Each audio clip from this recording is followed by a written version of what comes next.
So for our guests, let me explain to you that during Lent this year, we as a church family are reading through this short daily devotional together, written by a South African Methodist pastor named Trevor Hudson, called Pauses for Lent. And we are plumb out of these, by the way. So if you would like one, you can get it on Amazon and we'd be happy to reimburse you, or just reach out to me or the church, let me know, and we will get you one lickety-split.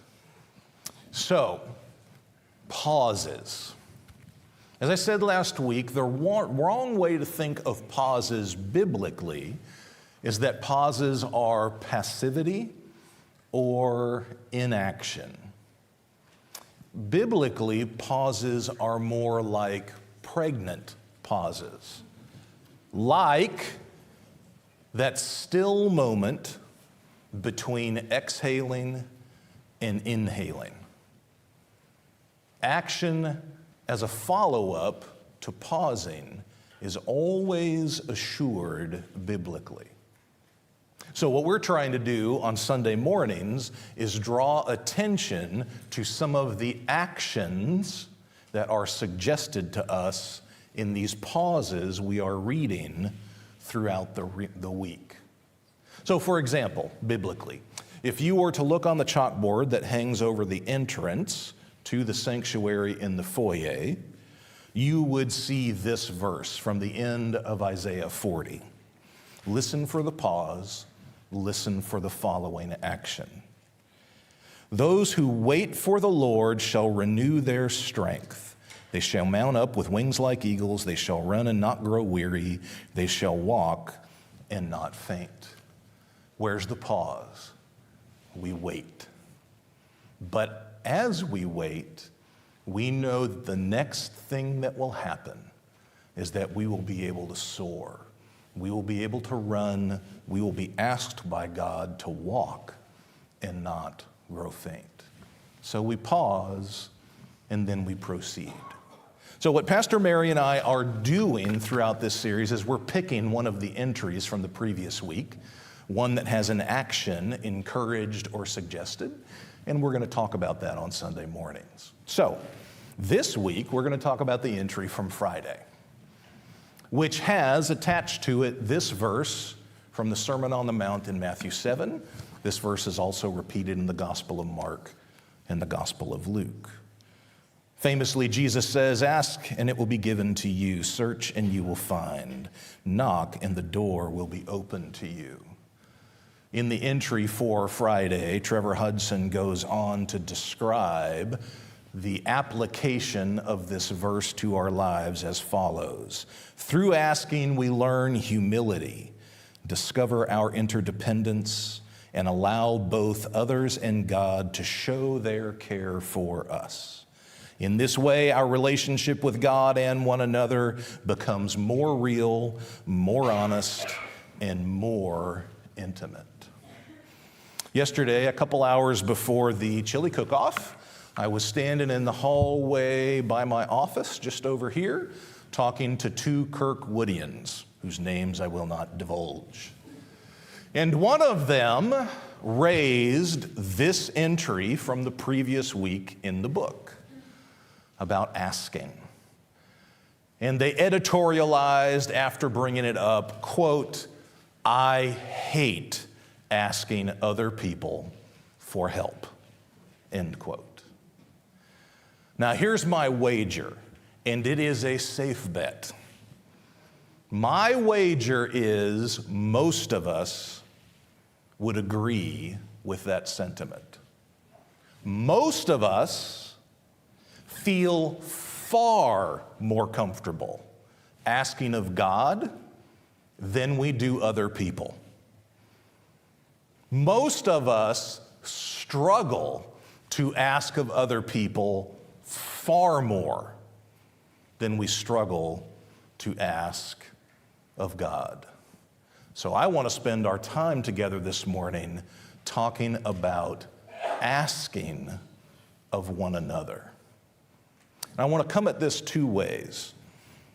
So I spent some of my prep time this week doing as deep a dive as time allowed into the research and psychology of asking other people, often found in the field of interpersonal relationships and dynamics.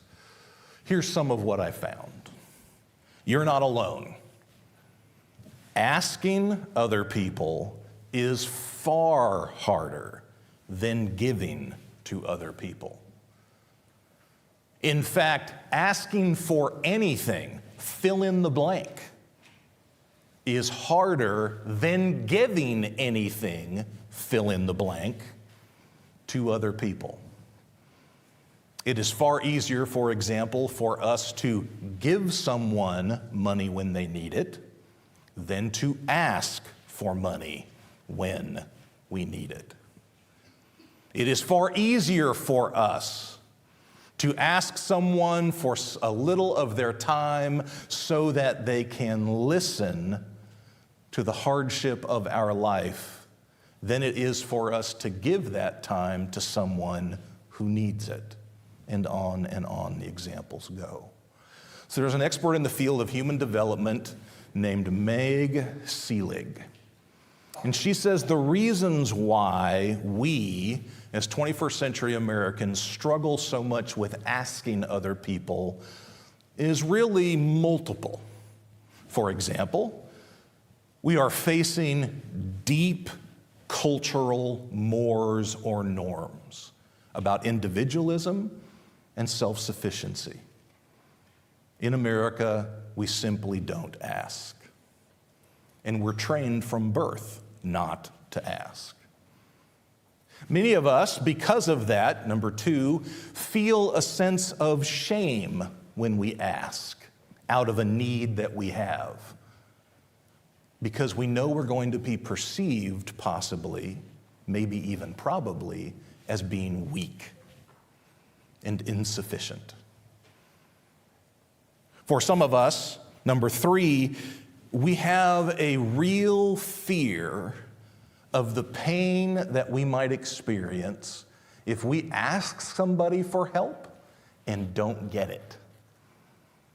Oftentimes, all it takes is one experience in your past, in a moment of deep need, for you to reach out to someone and for them not to respond positively, for you to say to yourself, I am never asking anybody again for anything that I really need emotionally in my life right now.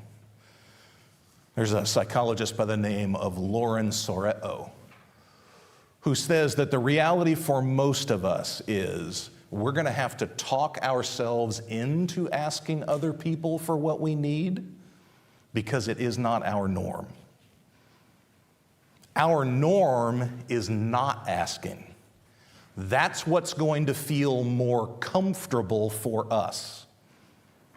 So we're going to have that little inner monologue for minutes, hours, potentially days, where we talk ourselves up to the moment where we can get the words out that I need your help.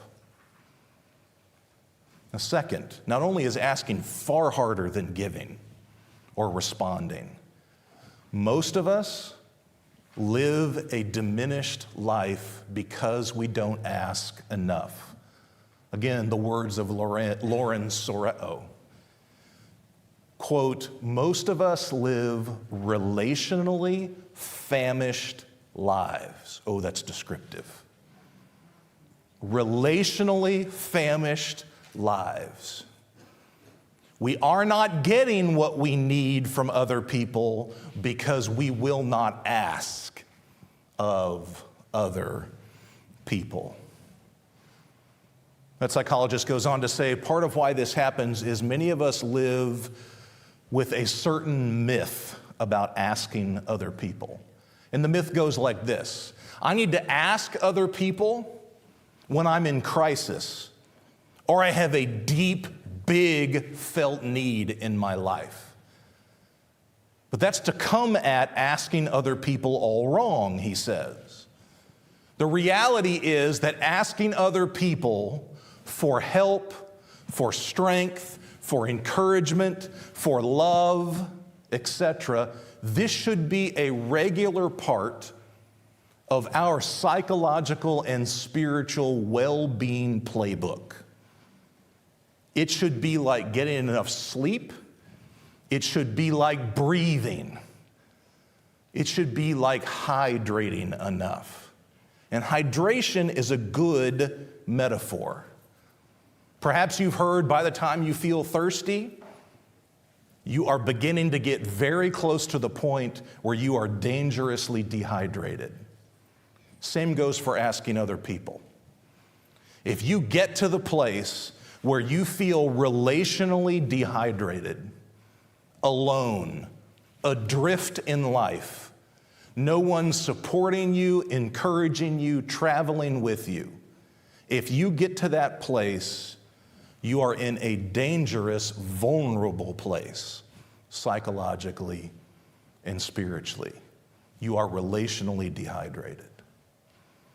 And last, no surprise to me, we perceive other people being less willing to answer our ask. We perceive them to be less likely to respond positively than they actually are. The research shows that the truth is people are actually ready and willing to respond positively more than you think. But for whatever reason, we just don't ask. So the Gottman Institute, founded by John and Julia Gottman in Seattle, is kind of the gold standard of research on healthy and unhealthy marriages for the last 50 years. They would tell you, using different verbiage, that what you see on the screen is one of a few factors that are going to make or break your marriage. Can you ask? When you ask, does your partner respond to you, either in the moment or later on, giving you what you need? Is there a healthy asking and getting, asking and receiving in your marriage?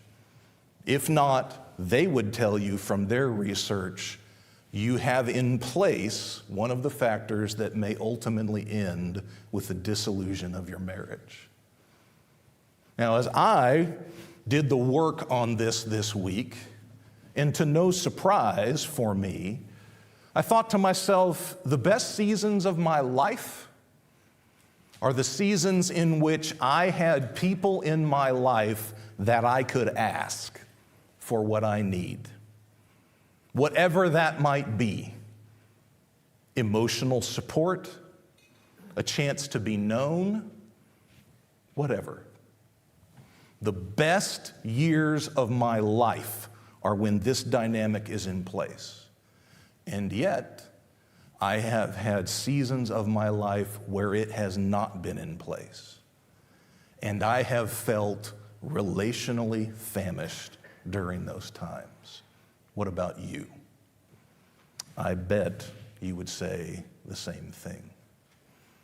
So I'm going to send you a few more insights in the email that goes out tomorrow that we can glean from this research about asking and responding. But now I want to turn in a different direction. I want to turn to the question of what is it that we should be asking for? And here we're going to turn away from this research into relational dynamics and asking, and we're going to make this a biblical conversation. So in the New Testament, principally, mostly, in the letters of the New Testament, which are sent to individual congregations like us, or a set of congregations like us, there are these statements, these commands, these suggestions, these instructions all of which include the phrase either one another or each other. And in your New Testament letters, these phrases or instructions occur over 60 times. And you'll know some of these. Things that you and I as Christians should be doing for one another. Like Jesus famously on the last night of his life says that we who are his disciples will be marked by loving one another as he loves us. But buried within these one another's or each other's is an ask. An ask and a response that we need. Let me give you a few, and then I'm going to send you more in the email tomorrow. Here are some things in your life you may need to be asking of other people. First, the words of the Apostle Paul. This is 1 Thessalonians chapter 5, verse 11. The great apostle writes, "Therefore, encourage one another and build up each other as indeed you are doing." There are two in that for the price of one. First, we are to encourage one another. In ancient Greek, the word encourage is actually the combination of two words, parakaleo, up close, and to call forth.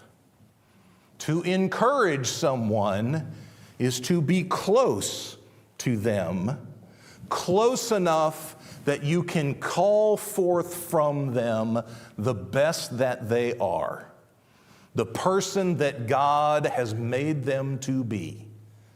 You are close enough to them to see them in great detail. And then you encourage them. You ask them to have the courage to be that person. The late John O'Donohue, the great Irish priest and poet, describes encouragement as follows, quote, "When someone encourages you, that person helps you over a threshold you might not otherwise never have crossed on your own. There are times of great uncertainty in every life. Left alone at such a time, you feel the heavy gravity of confusion. When a friend comes with words of encouragement, a light and lightness visit you, and you begin to find the stairs out of the darkness. The sense of encouragement you feel from this kind of friend is not simply his or her words or gestures. It is rather his or her whole presence enfolding you and helping you find the concealed door. The encouraging presence manages to understand you and put his or herself in your shoes. There is no judgment, only words of relief and release." End quote. Perhaps you need to be asking other people to come close enough to you that they can encourage you, call forth the best of you, help you cross that threshold as a person that you could not otherwise cross on your own. I'll make the bet that the person you are today is in part a result of people in the past who have encouraged you. That is true for me. None of us are self-made people. We are made by many hands. And the best of who you are today and the best of who I am today is because somebody else encouraged me and you. 1 Thessalonians 5:11 also says that we are supposed to build each other up. So the verb there, build up, is actually the verb form of the ancient Greek word house. So we are supposed to help one another be at home in our own lives. Oh, that's a beautiful image, is it not? Have you not, like me, at certain junctures in your life, felt alienated from yourself, estranged from the life you're living or the life you thought you wanted? You did not feel at home in your own skin. And so we ask of people, can you sit with me? Listen to me. And in listening, no advice is needed. Just listen and help me come back home to myself.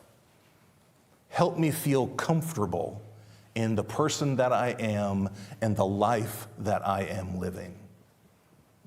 One has to wonder, can we be at home in our own lives if somebody else has not helped us do it?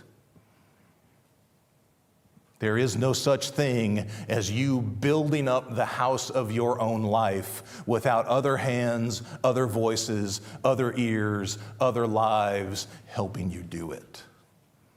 Maybe what you need to ask of some of the people around you is, help me come home to myself. Second, two verses that were written within weeks of each other in two different letters in the New Testament. First Colossians chapter 3, verse 13, bear with one another.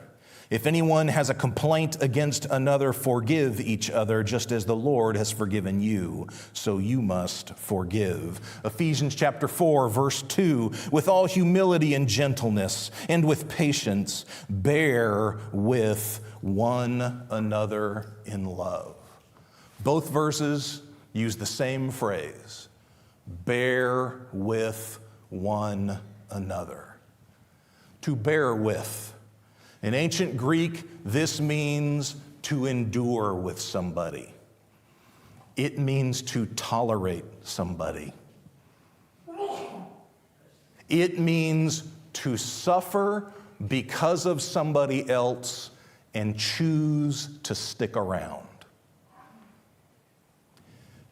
All of us need to ask certain people in our lives, be patient with me.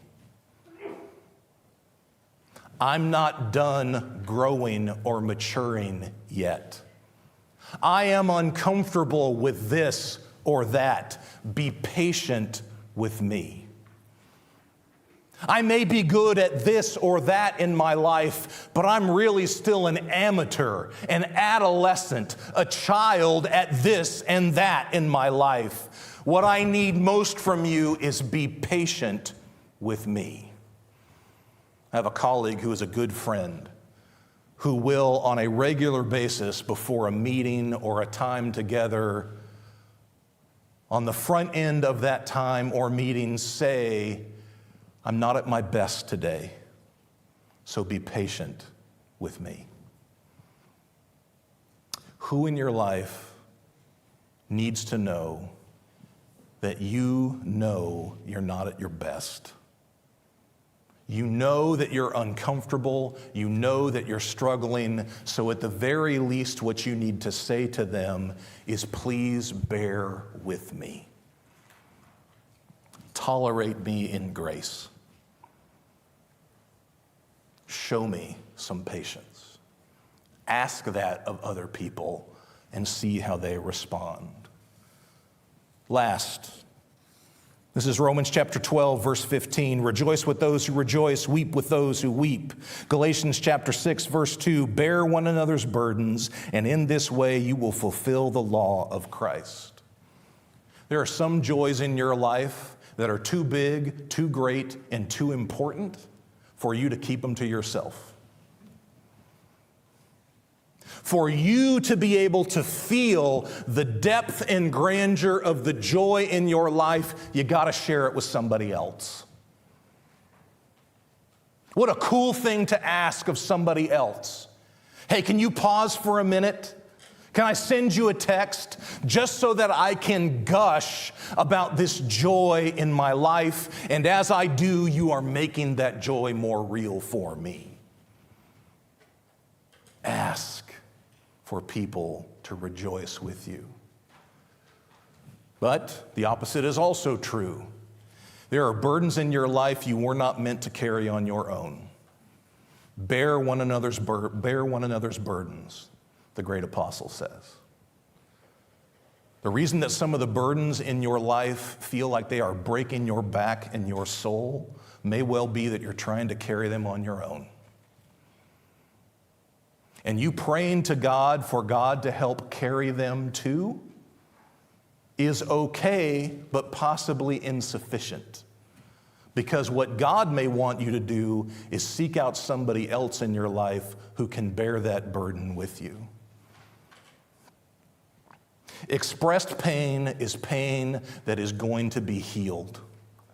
Unexpressed pain is pain that is going to poison you over time.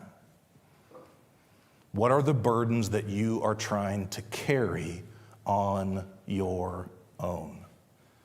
Perhaps you were never intended to do so. These are some biblical suggestions for things you and I ought to be asking of one another with regularity and intentionality. So perhaps this Lent, one of the actions that we can be purposeful about is to ask courageously, to ask for what we need, and then also to be maybe more ready than normal to respond to someone generously, graciously, favorably when they ask for a little of our attention or care or time. What if we could be a community of faith knit together by relationships in which all of us asked and then also received?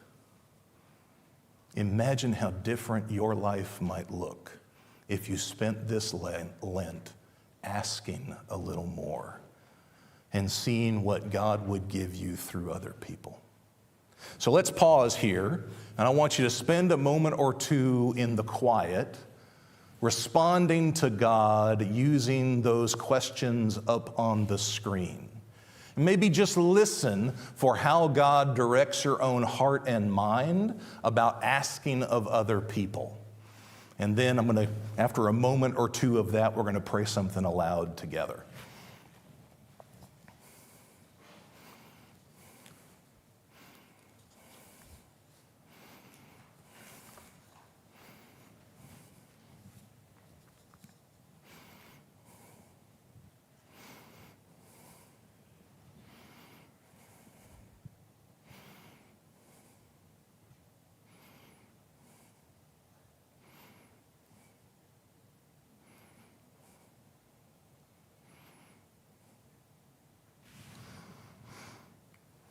Now let's pray this aloud together. These are actually the words of Matthew chapter 7, verse 7, but we've turned them to asking other people. And those who are going to lead the next song can go ahead and take the stage. Would you pray this aloud with me? Lord God, help us ask others so that we receive what we need. Help us seek out others so that we find what we're missing. And help us knock on closed doors so that they will be opened for us. Amen.